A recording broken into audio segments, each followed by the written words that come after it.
The MCU has been running for nearly a decade and a half, and most viewers would agree that the Marvel Brain Trust has done a pretty impressive job of tying all their various movies, TV shows, and YouTube shorts, and breakfast cereal toys together into one ongoing continuity. That being said, nobody's infallible, and such an ambitious project is inevitably going to breed a few plot discrepancies. In this video, we're going to take a look at some notable inconsistencies from the MCU and celebrate the Reddit detectives whose theories have helped to make sense of them. You're doing God's work, guys.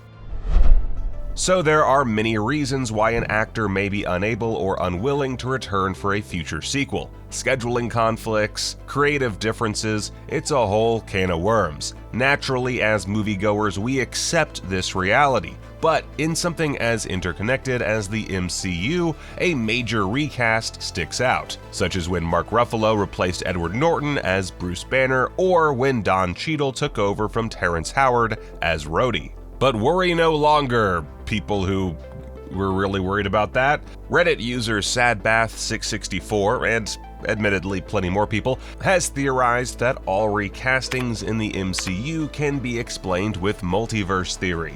With this in mind, everything is canon, even if it happens to be canon on another plane of reality. Here's one for the real nitpickers. You know how whatever the situation happens to be, however far apart they might be, the Avengers always seem to be able to clearly talk to each other even though we never see them putting in earpieces? No?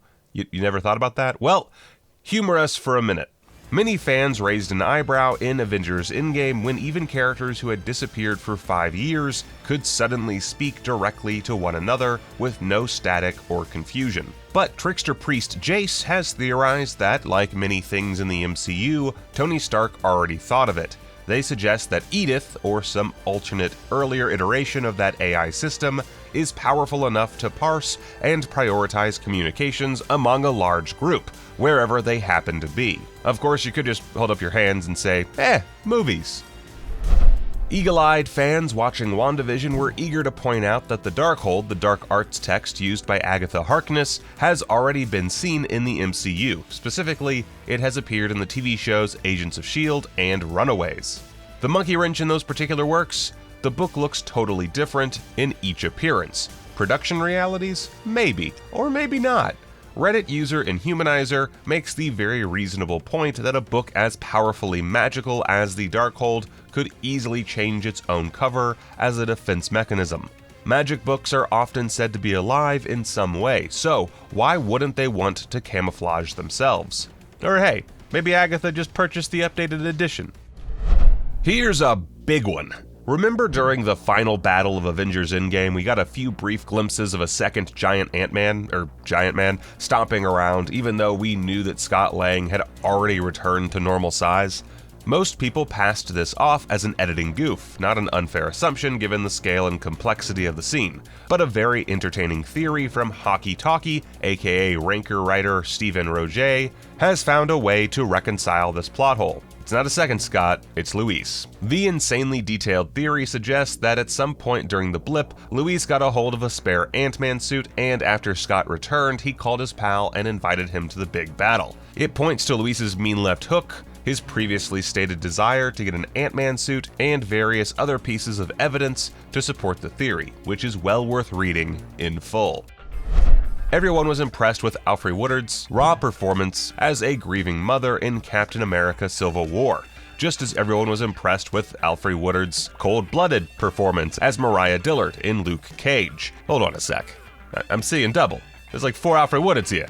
Reddit user Alpha741 has an entertaining theory for this double casting. They're both Mariah Dillard. The hypothesis is that Zemo, wanting to mess with Tony Stark as much as possible, hired Mariah Dillard, someone we know does not like superpowered folks, to pose as a grieving mother and confront him. And hey, it's no more implausible than the rest of Zemo's Rube Goldberg plan in Civil War. Or, maybe they just wanted a really good actress, I don't know. So of course we all went a little bit apeshit when we heard Mahershala Ali would be playing Blade. But in that case, what do we make of his previous appearance as Cottonmouth in Luke Cage? Well, user Tayoke, whatever, has some very persuasive ideas. Namely, they're related. In comics continuity, Blade was of course born in London in the 1920s, but there's no reason that Cottonmouth couldn't be a descendant of his. It's just a shame we'll never see the two of them on screen at the same time. So, you're part of the World Security Council, sworn to defend the Earth at all costs. Aliens attack New York, and you very quickly decide to nuke the whole site. Kind of a PR disaster in the making right there. The decision in the Avengers didn't sit right with a lot of fans, and Reddit detective Elgaraz? God, you guys, these names, come on, has suggested a compelling explanation. That the decision to nuke Manhattan was part of Hydra's master plan. The theory suggests that the nuclear strike would have vaporized most, if not all, of the Avengers, as well as the likes of Stephen Strange, which would definitely have been a boon to Hydra's nefarious activities. It would also be the kind of disaster that Hydra could twist for their own purposes, exploiting the chaos and fear for a hostile takeover. Starting to sound pretty plausible, ain't it? Everybody was understandably excited to get a glimpse of the Infinity Gauntlet in Odin's vault. Damn, we were really gonna see the Infinity Saga on screen. But then Thanos got his own and we all went, huh?